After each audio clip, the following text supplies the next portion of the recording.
Everyone, welcome to my YouTube channel math with Reena ma'am. कैसे हैं आप सब? होप सब अच्छे होंगे और अपनी प्रिपरेशन अच्छे से कर रहे होंगे। लक्ष्यवर्धिका सीरीज में आप सबका स्वागत है। आज हमारी लक्ष्यवर्धिका सीरीज की 14th क्लास है, जिसमें हम 14 दिसंबर 2020 का शिफ्ट 3 का पेपर करेंगे, जिसमें हम सिर्फ मैथ्स के क्वेश्चन करेंगे 15।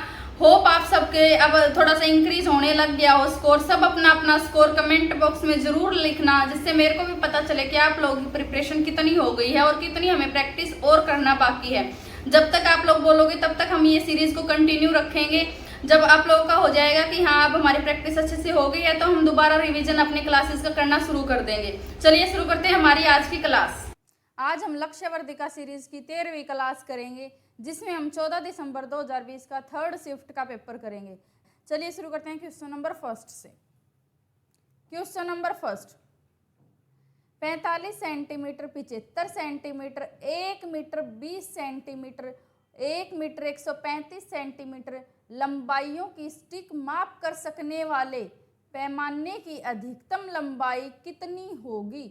यहाँ पे हमसे क्या पूछा है, देखो कि 45 सेंटीमीटर, 75 सेंटीमीटर, 1 मीटर 20 सेंटीमीटर और 1 मीटर 35 सेंटीमीटर की कुछ स्टिक्स हैं, जिनको हम पूरा माप सकें। ऐसी अधिकतम जो लंबाई का पैमाना है वो कितना हो सकता है। यानी कि अधिकतम जहाँ आ गया वहाँ पे अंडरस्टूड है कि हमें क्या निकालना है, हमें वहाँ पे HCF निकालना है। और HCF हमें निकालना आता है कैसे, यहाँ पे देखो अब हमें 45, 75 और यहाँ पे देखो, यहाँ पे सेंटीमीटर में नहीं दिया, यहाँ पे मीटर और सेंटीमीटर दोनों में दे दिया। तो क्या बात है, हम सेंटीमीटर में इसको चेंज कर लेंगे, है ना।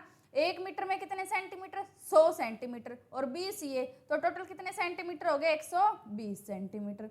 सेम ऐसे ये कितने हो गए, 135 सेंटीमीटर, है ना। सीधा सीधा दिख रहा है कि 15 से पूरा भाग सारी संख्याएं जाएंगी। 15 तो और इससे ऊपर 25 से जाएंगी नहीं सारी संख्याएं। देखो पहली संख्या नहीं जाएगी, 25 दूनी 50, है ना। और अधिकतम संख्या हमें निकालनी है, तो 10 और 5 तो 15 से छोटी है ना, तो 10 और 5 हम लेंगे ही नहीं। 15 ऐसी संख्या है जो इन सब से पूरा भाग जा रही है और दिए गए ऑप्शन में बड़ी से बड़ी संख्या है। 45 है इससे बड़ी, लेकिन 45 से 45 ही भाग नहीं जा रहा, तो वो ऑप्शन हमारा हट जाएगा। तो कौन सा ऑप्शन सही हो जाएगा, 15। तो कौन सा ऑप्शन सही है हमारा, फर्स्ट ऑप्शन सही है। जब भी ऐसे क्वेश्चन मिले तो ज़्यादा निकालने की भी ज़रूरत नहीं है, दिख रहा है सामने हमें कि कौन सी संख्या ऐसी है जो इन सबसे भाग जा रही है पूरा, तो 15 है वो। ठीक है, चलिए देखते हैं क्वेश्चन नंबर 2। विक्रय मूल्य 215 रुपये बढ़ा देने से 18% की हानि 25% के लाभ में कन्वर्ट हो गई। यदि ऊपरी व्यय, मतलब जो ऊपर का व्यय था वो 91 रुपये है, यानी कि जो टोटल विक्रय मूल्य, लाभ और हानि होगा वो तो हमारे टोटल खर्च को लेकर ही होगा, है ना। तो मूल लागत मूल्य ऊपरी व्यय के बिना, यहाँ पे ऊपरी व्यय हमें बताना नहीं है, सिर्फ जो उसका क्रय मूल्य था वस्तु का वो हमें बताना है। लेकिन यहाँ पे इस जो लाइन में हमें लाभ और हानि दिया है वो हमारे टोटल खर्च पे दिया है। जो भी हमें लाभ और हानि होता है वो हमें टोटल खर्च पे होता है। ठीक है, तो इसमें बताना है कि कितना होगा। अब देखो यहाँ पे क्या बोल रहा है कि अगर विक्रय मूल्य 215 रुपये बढ़ा देते तो जो 18% की हानि थी वो 25% के लाभ में कन्वर्ट हो जाती।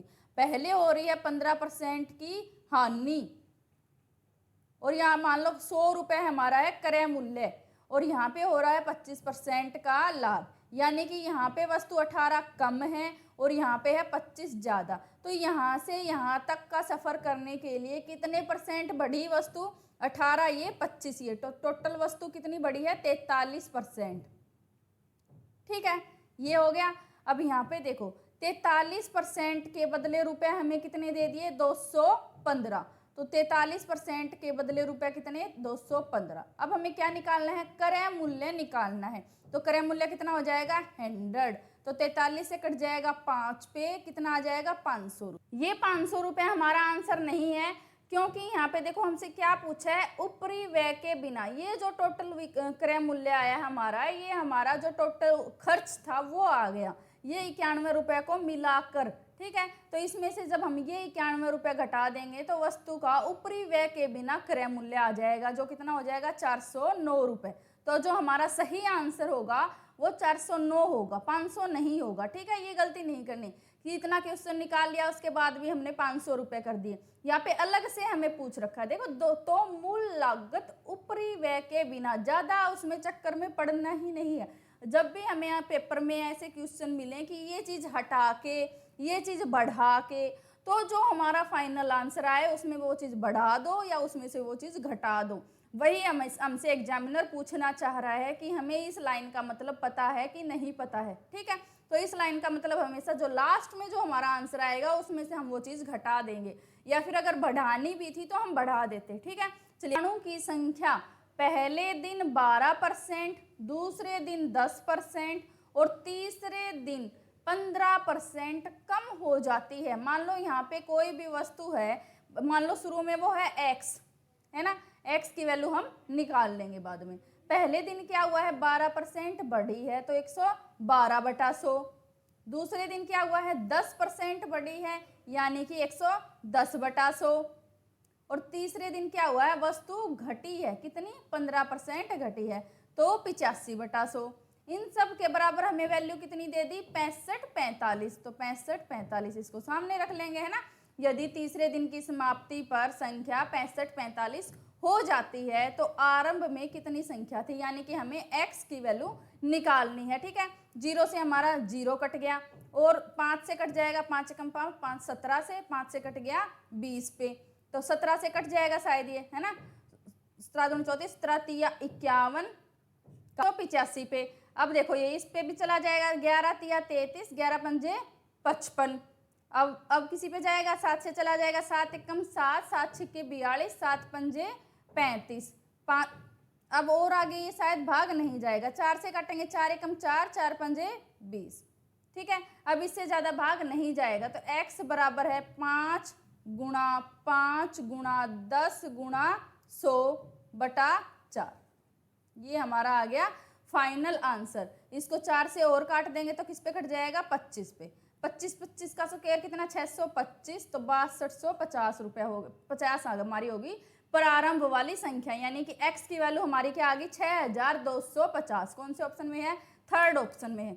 चलिए देख क्वेश्चन नंबर 4, 17 लीटर के एक मिश्रण में अम्ल और पानी का अनुपात 5:2 में है। यदि इस मिश्रण के 3 लीटर भाग को 3 लीटर अम्ल से प्रतिस्थापित किया जाए तो नए मिश्रण में अम्ल और पानी का अनुपात कितना होगा। देखो हम अभी हमारा रेशियो एंड प्रोपोर्शन ही चल रहा है और ये टाइप हमने उसमें पढ़ा है। कैसे होगा ये सवाल, देखो पहले 17 लीटर था हमारा मिश्रण, 3 लीटर मिश्रण को प्रतिस्थापित किया है, यानी कि अब मिश्रण कितना है 14 लीटर। ठीक है, अब मिश्रण की मात्रा हमारे पास है 14 लीटर, जो मिलाया गया है जो घटाया गया है वो उसकी जो ऑपरेट है उसको हम बाद में करेंगे। पहले हमारे पास मिश्रण कितना है 17 लीटर, क्योंकि इसमें से हमने 3 लीटर मिश्रण को निकाल लिया। अब देखो यहाँ पे क्या दिया है, अम्ल और पानी, दो चीजें हमें दी हैं। पानी अम्ल कितना है 5 अनुपात में, पानी है 2 अनुपात में, और टोटल वैल्यू है हमारे पास 14। तो अम्ल की मात्रा 5x, पानी की मात्रा 2x, तो अब अम्ल की मात्रा हमारे पास कितनी आ जाएगी 10 और पानी की मात्रा आ जाएगी 4, है ना। 14 हमें टोटल मिश्रण दे रखा है। अब क्या किया है 3 लीटर अम्ल और इसमें मिला दिया, तो 3 लीटर मिश्रण मिलाएंगे तो 3 और ऐड कर देंगे। अब हमारे पास मात्रा कितनी होगी 10 और 4, सॉरी 13:4। कटेगा नहीं किसी से, तो हमारा जो फाइनल नया अनुपात है वो कितना हो जाएगा 13:4। कौन से ऑप्शन में है, सेकंड ऑप्शन में है। चलिए देखते हैं क्वेश्चन नंबर 5।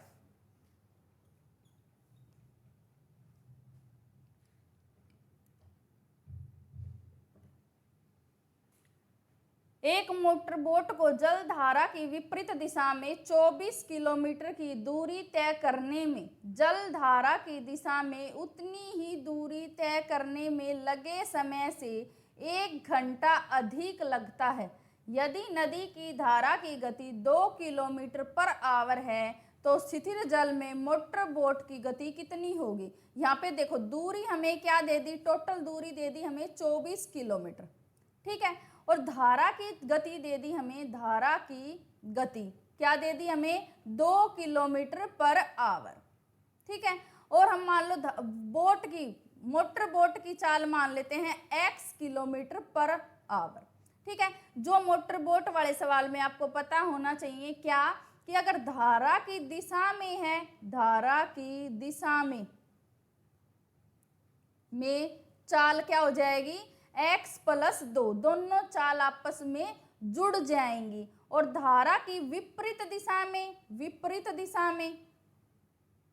विपरीत में क्या होगा, x माइनस 2, मोटर बोट की चाल में से धारा की चाल घट जाएगी। ठीक है, तो ये दो चीजें आपको पता होना चाहिए। अब यहाँ पे क्या दिया है, यहाँ पे जो 24/x प्लस 2 का जो समय था, ये 24/x माइनस 2 वाले समय से 1 घंटा ज्यादा है ना। यहाँ पे देखो 1 घंटा अधिक समय लगता है, किसको, सॉरी, ये वाली चाल, ये वाला समय ज्यादा आएगा, ये वाला समय कम आएगा। जहाँ पे चाल ज्यादा होगी तो यहाँ पे देखो माइनस आएगा और यहाँ पे प्लस आ जाएगा। ठीक है, तो यहाँ पे क्या दिया है कि विपरीत दिशा में लगा समय धारा की दिशा में उतनी ही दूरी तय करने में लगे समय से 1 घंटा अधिक लगता है। ठीक है, ये चीज हमें दी है। इस इक्वेशन को सोल्व करेंगे तो भी हमारा आंसर, सोल्व करके देखेंगे, देखो देख लेते हैं सोल्व करके। लेकिन इसके अलावा एक सीधी हम जा सकते हैं ऑप्शन मेथड से। ऑप्शन मेथड से कैसे, वो मैं आपको बताती हूँ। यहाँ पे देखो पहला ही ऑप्शन हमें क्या दिया है, 10 किलोमीटर पर आवर दिया है ना।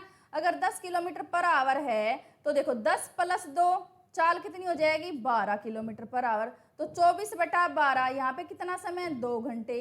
और धारा की विपरीत दिशा में चाल 10 माइनस 2 है ना, तो कितनी, 8। तो 24/8 कितना हो जाएगा, 3 घंटे। तो यहाँ पे जो हमारी शर्त दी थी वो लागू हो गई। तो यहाँ से सीधा हमारा आंसर क्या आ जाएगा, 10 किलोमीटर पर आवर।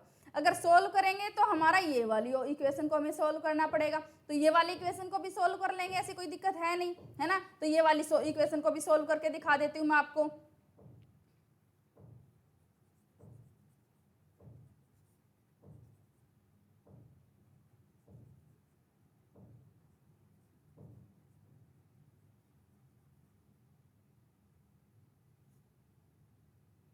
यहाँ पे देखो ये वाली इक्वेशन को सोल्व करेंगे तो नीचे एलसीएम क्या आ जाएगा, x माइनस 2 और x प्लस 2, है ना, ये वाली आ जाएगी। और यहाँ पे क्या हो जाएगा, 24 इंटू एक्स प्लस 2 माइनस 24 बाहर आएगा, सॉरी 24 बाहर आएगा और x माइनस 2।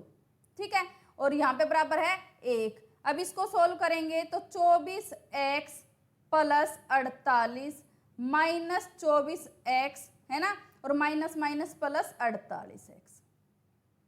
ठीक है, 24 से हमारा ये 24 कट जाए, सॉरी हाँ 24 से हमारा ये 24 कट जाएगा, यहाँ पे x नहीं आएगा, सिर्फ 48 आएगा। ठीक है, और बराबर में रखेंगे तो हमारा ये क्या आ जाएगा, x माइनस 2 और x प्लस 2। ठीक है, x की इधर गुणा करेंगे तो x स्क्वायर, है ना, प्लस 2x माइनस 2x और माइनस 4। 2x से यहाँ पे 2x कट जाएगा। तो अब यहाँ से हमारा क्या बचा, x square minus 4। x square minus 4 बराबर है 96। तो x स्क्वायर माइनस 4 बराबर है 96। तो x स्क्वायर यहाँ से हमारा क्या आ गया, 100। तो x की वैल्यू क्या आ गई, 10। ठीक है, तो यहाँ से भी हमारा आंसर क्या आ गया, 10 आ गया। वैसे हम ऑप्शन मेथड से जाते हैं तो हमारा आंसर 1 सेकंड में आ जाएगा, सीधा हमारा पहला ही ऑप्शन सही बन रहा है। ठीक है, क्वेश्चन नंबर 6, 3 क्रमिक विषम पूर्णांकों में से 3 गुनी दूसरी संख्या तीसरी संख्या के 2 गुने से 3 अधिक है, तीसरा पूर्णांक कौन सा है। यहाँ पे देखो 3 विषम संख्याएं दी है। मान लो पहली विषम संख्या है x, दूसरी है x प्लस 2 और तीसरी है हमारी x प्लस 4, है ना। 2 का ही गैप होता है विषम संख्याओं में। अब क्या दिया है, 3 गुनी दूसरी संख्या का, यानी दूसरी संख्या का 3 गुना। तो कर लेते हैं, x प्लस 2 का 3 गुना बराबर है तीसरी संख्या के 2 गुने से 3 अधिक। तो यहाँ पे देखो तीसरी संख्या है x प्लस 4 के 2 गुने से, है ना, 2 गुने से दूसरी संख्या ये वाली संख्या, इससे 3 अधिक है तो इसमें 3 ऐड कर देंगे तो बराबर हो जाएंगी, है ना, दोनों संख्याएं। ठीक है, अब यहाँ पे देखो 3x प्लस 6 बराबर है 2x प्लस 8 प्लस 3x इधर आ जाएगा तो हमारी क्या हो जाएगी, 11 माइनस 6 कितना आ जाएगा, 5। तो यहाँ से हमारी x की वैल्यू क्या आ गई, 5। तो क्या पूछा हमसे, तीसरा पूर्णांक कौन सा है। तो 5 + 4 कौन सा है, 9 है हमारा तीसरा पूर्णांक। ठीक है, तो कितना ऑप्शन हो जाएगा, थर्ड ऑप्शन सही हो जाएगा। दो संख्याओं के बीच का अंतर 1300 है। यदि एक संख्या का 8% दूसरी संख्या का 10% है तो दोनों संख्याओं का योग कितना है। यहाँ पे देखो a - b हमें क्या दे दिया, 1300। ठीक है, a का 8% बराबर है b का 10%। 100 से हमारा कट गया 100। a/b बराबर है 10/8 यानी कि 5/4। तो a + b हमारा यहाँ से क्या आ जाएगा, 9। ठीक है, a - b कितना है, 1300। और इनका अनुपात कितना, सॉरी यहाँ पे a अनुपात b कितना है, 5:4। अनुपात का अंतर क्या है, 1 का, और यहाँ पे कितना दे रखा है, 1300 का, यानी कि एक अनुपात की वैल्यू कितनी है, 1300। जब एक अनुपात की वैल्यू 1300 है तो टोटल अनुपात में वैल्यू कितनी है इनकी, 9। तो दोनों का जोड़ कितना हो जाएगा, 13 × 117। तो कितना हो जाएगा, 11,700। कौन से ऑप्शन में है, सेकंड ऑप्शन में है। क्वेश्चन नंबर 8, ये हमारा सिंपल एक सिंप्लीफिकेशन का सवाल है जो हम कैसे करेंगे, बोर्डमास के फॉर्मूला से। सबसे पहला काम जो हम करेंगे वो क्या रहेगा, सबको पहले सिंपल भिन्न में बदल लेते हैं। 9 × 5 = 45 और एक 46/9 माइनस ये 7 × 8 = 56 और 7 = 63/8 भाग 189/20 है ना, ये है ब्रैकेट के अंदर, गुणा 9/11 माइनस फिर से ब्रैकेट है हमारा 5 के 20 और 21/4 भाग में के 3/7। ऑफ का मतलब होता है गुणा, तो पहले इसमें ऑफ को सोल्व करेंगे, पहले ऑफ ही लिख लेते हैं ना, कंफ्यूजन ना हो। ऑफ 1/4 गुणा 2/7 है ना, और इसके बाहर भी भाग में हमारा क्या है, 3 × 12 और 2 14/3। ठीक है, ये हमारी पूरी इक्वेशन बन गई। ठीक है, सबसे पहले क्या करेंगे, ब्रैकेट को सोल्व करेंगे, जो ब्रैकेट के अंदर संख्याएं हैं उनको सोल्व करेंगे। तो यहाँ पे ब्रैकेट को सोल्व करेंगे तो कर लेते हैं पहले, तो ब्रैकेट के अंदर भी पहले भाग को सोल्व करेंगे। तो भाग को सोल्व करेंगे तो 63/8 गुणा करेंगे तो 20/189। ये किस पे कट जाएगा, 3 पे कट जाएगा। 4 दूनी 8, 4 पंजे 20। तो यहाँ से क्या आ गया, 5/6। अब 46/9 माइनस 5/6 सोल्व करेंगे तो 9 × 6 = 54। एलसीएम आ गया हमारा 54। 6 × 6 = 36, 3 × 6 = 24 और 3 = 27 माइनस 9 पंजे 45, 1 3 और 2, यही तो आपको बटे 54 है ना। यहाँ से हमारा क्या आ गया, 231/54। अब बाहर हमारा क्या है, गुणा, पहले इसको क्या कर लेते हैं, गुणा 9/11 माइनस, अब यहाँ पे इस वाली इक्वेशन को सोल्व करेंगे, पहले ब्रैकेट के अंदर की संख्याओं को सोल्व करना है। ब्रैकेट के अंदर भी पहले है हमारा ऑफ, तो ऑफ को सोल्व करेंगे। 21/4 भाग में क्या है हमारा, 3 × 1 = 3 और 7 × 4 = 28, तो 3/28। और इसको भी फिर सोल्व करेंगे तो क्या होगा, ये पलट के गुणा हो जाएगा। तो 21/4 गुणा 28/3 गुणा 2/7, 7 × 4 = 28, 7 से कट गया हमारा 7, 3 × 7 = 21। तो यहाँ से हमारा क्या आ गया, 14 आ गया। ये फिर आगे क्या है, भाग है तो गुणा करेंगे तो 3/14, 14 से कट गया 14, तो इसकी पूरे की वैल्यू क्या आ गई, 3 आ गई। तो यहाँ पे क्या हो गया, 3 लास्ट में हमने इसको घटाना है। अब देखो 11 दूनी 22, 11 × 1 = 11, 9 × 6 = 54, 3 से काटेंगे 3 × 7 = 21, 3 दूनी 6, तो 7/2 में से हमने 3 घटाना, तो क्या बच गया हमारा लास्ट आंसर, 1/2। कौन से ऑप्शन में है, फर्स्ट ऑप्शन में है। चलिए देखते हैं क्वेश्चन नंबर 9। यदि एक आयत की लंबाई 20% बढ़ाई जाए तो क्षेत्रफल समान रखने के लिए इसकी चौड़ाई को कितने % कम करना होगा। देखो आयत का क्षेत्रफल क्या होता है, आयत का क्षेत्रफल होता है हमारा लंबाई गुणा चौड़ाई। ठीक है, अब लंबाई भी अपने आप का 100% होता है, चौड़ाई भी अपने आप का 100% होता है। तो मान लो दोनों है हमारी 100 और 100। अब यहाँ पे क्या किया है कि लंबाई को 20% बढ़ा दिया। लंबाई को जब 100 से 20 कर दिया तो अब चौड़ाई को हमें 20 घटाना पड़ेगा, तभी हमारे क्षेत्रफल पे इफेक्ट नहीं पड़ेगा। लेकिन 20 हम किस पे घटाएंगे, 120 पे घटाएंगे। तो कितना हो जाएगा, 20/120 गुणा 100। ठीक है, 20 6 पे कट जाएगा 100/6। तो क्या ऑप्शन सही हो जाएगा हमारा? 6 एकम 6, 6 6 36 सही 2/3। तो कौन सा हो जाएगा? 16 सही 2/3%। कौन से ऑप्शन में है? थर्ड ऑप्शन में है। द क्वेश्चन नंबर 10, वार्षिक रूप से चक्रवृद्धि किए जाने पर x% की दर से चक्रवृद्धि ब्याज पर यदि 18,000 रुपये की एक धनराशि 2 वर्षों में 20,608.2 हो जाती है। यहाँ पे क्या है? हो जाती है, यानी कि मिश्र धन है ना। तो x का मान ज्ञात करो। यहाँ पे हमें निकालनी है दर। तो सबसे पहले देखो यहाँ पे क्या किया है? 18,000 रुपये है हमारे पास शुरू में। 18,000 रुपये की राशि क्या होगी? 20,608.2। पॉइंट हटाएंगे तो यहाँ लगा देंगे 0। ठीक है। अब देखो 2 से काटेंगे तो कितना हो जाएगा? 90,000 है ना। और यहाँ पे भी 2 से काटेंगे तो कितना हो जाएगा? 0,3041 है ना, यही हो जाएगा। अब देखो यहाँ पे ये किसका स्क्वायर होता है? यहाँ पे क्या है? x दर निकालनी है हमें, दर निकालनी है। तो ये किसका स्क्वायर होता है? 300 का, और ये होता है 321 का।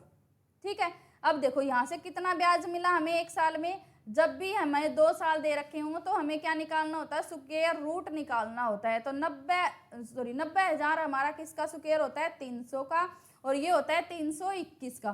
तो अब क्या हो जाएगा? यहाँ से कितना ब्याज मिला हमें? 21 ब्याज मिला हमें किस पे? 300 पे, गुणा 100। 3 से कट गया 3 पे, 3 से कट गया 7 पे। तो यहाँ से हमारी दर कितनी आ गई? 7% हमारी आ गई यहाँ से दर। तो कौन सा ऑप्शन सही हो गया? फोर्थ ऑप्शन सही हो गया। 11, 1 मीटर कोर वाले घनाभ बॉक्स में भरने के लिए 2 सेंटीमीटर कोर वाले घनों की कितनी संख्या आवश्यक होगी?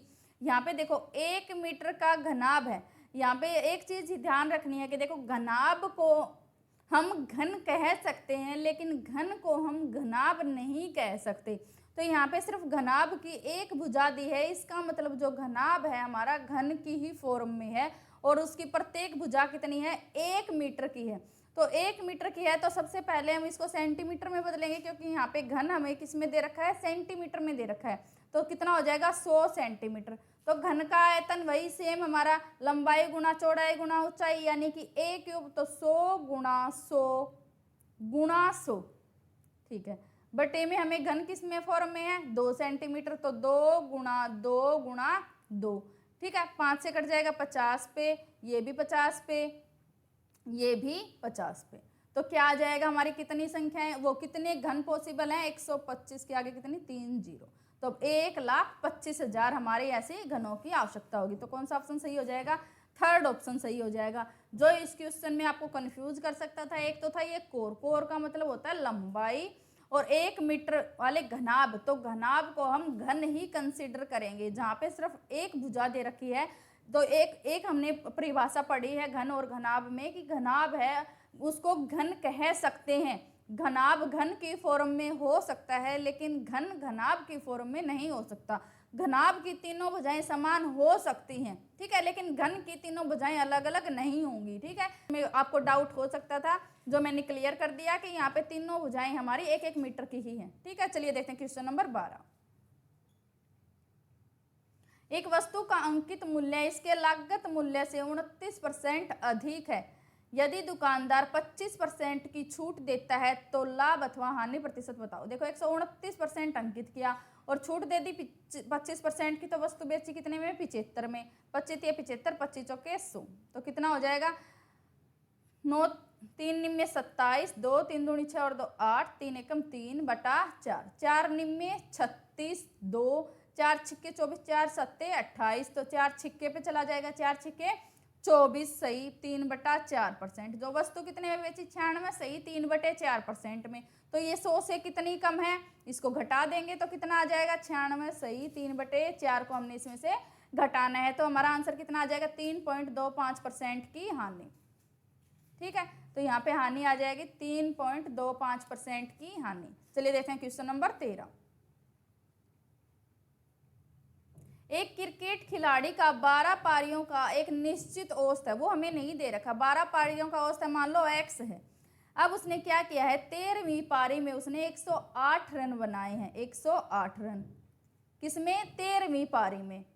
तो अब टोटल पारियां कितनी हो गई उसकी, 13 हो गई, जिससे उसका औसत 6 रन बढ़ गया। तो 13 पारियों का औसत बढ़ा है 6 रन, तो 6 रन बढ़ा है तो 13 छक्के 78, यानी कि पहले उसका औसत कितना था 108 माइनस 78 कितना था 30। लेकिन अब क्या बताना है, उसका नया औसत बताना है। पहले औसत था 30, अब बढ़ गया 6, तो कितना हो गया 30 प्लस 6, कितना औसत हो गया 36 हो गया। तो कौन सा ऑप्शन सही है, फोर्थ ऑप्शन सही है। चलिए देखते हैं क्वेश्चन नंबर 14। माना कि दो योजनाओं में साधारण ब्याज पर समान धनराशि निवेशित की गई। योजना 1 और योजना 2 में क्रमशः 5 वर्ष और 7 वर्ष हेतु 6% और 8%। देखो पहले योजना 1, योजना 1, योजना 2, ठीक है, दो योजनाएं हैं, दोनों में मान लो हमने x रुपए वो करे हैं, निवेश करे हैं, क्योंकि यहाँ पे देखो दोनों योजनाओं में समान धनराशि है, तो हमने कितने रुपए, इसमें भी x इसमें भी x। ये कितने साल के लिए, 5 साल के लिए, ये कितने साल के लिए, 7 साल के लिए। आगे क्या है, ये 6% के लिए, ये 8% के लिए, तो इस ये 6% के लिए और ये 8% के लिए, ठीक है। तो इनका क्या बताना है, अनुपात ही हमें बताना है। तो ये तो हमारा टोटल ब्याज ही हो गया, देखो x से कट गया हमारा x, परसेंट से हमारा कट गया परसेंट, है ना। तो 2 से कट जाएगा 3 पे, 2 से कट जाएगा 4 पे, तो 3 पंजे 15, 7 चौके 28। तो जो हमारा अनुपात होगा ब्याजों का अनुपात वो कितना हो जाएगा, 15:28। कौन से ऑप्शन में है, सेकेंड ऑप्शन में है। चलिए देखते हैं क्वेश्चन नंबर 15 और आज की क्लास का हमारा आखिरी क्वेश्चन। 5 पुरुष प्लस 6 महिलाएं, 5 पुरुष हैं प्लस 6 हमारी हैं महिलाएं, किसी काम को 8 दिनों में पूरा कर सकते हैं। तो कितना हो जाएगा, टोटल काम हो गया ये। जब 10 पुरुष और 7 महिलाएं उसी कार्य को करते हैं, तो 10 पुरुष प्लस 7 महिलाएं उसी कार्य को करते हैं, तो काम कितनों दिनों में हो जाता है, 5 दिनों में। तो 5 दिन निकाल लेंगे, दोनों की कार्य क्षमता निकाल लेते हैं। तो 8 पंजे 40 पी प्लस 8 छिके 48 एम बराबर है 50 पी प्लस 35 एम, ठीक है। एम इधर ले आते हैं, पुरुष इधर ले आते हैं, तो 13 एम है ना, 13 एम बराबर है 10 पुरुष। तो एम बटा पी क्या हो जाएगा, 10/13। तो यहाँ से महिला की कार्य क्षमता तो आ गई 10 और पुरुष की कार्य क्षमता कितनी आ गई 13। तो अब हम क्या कर लेंगे, टोटल काम निकाल लेंगे। तो टोटल काम किसी भी एक इक्वेशन में पुट कर लेते हैं। तो यहाँ पे देखो किसी भी एक इक्वेशन में पुटअप कर लेते हैं, मान लो पुरुष वाली में ही कर लेते हैं।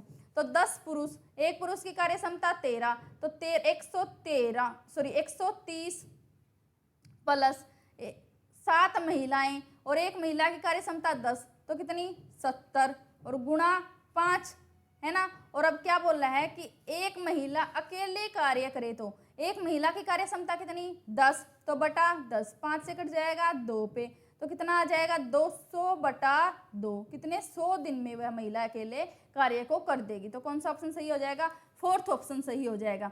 चलिए आज की क्लास हमारी यहीं खत्म होती है। अगर आपको आज की क्लास पसंद आई तो वीडियो को लाइक करें, चैनल को सब्सक्राइब करें और साथ ही साथ बेल आइकन भी जरूर दबा लें, जिससे आपको आने वाली सारी क्लासेस की latest update time to time मिलती रहे। Thanks for watching.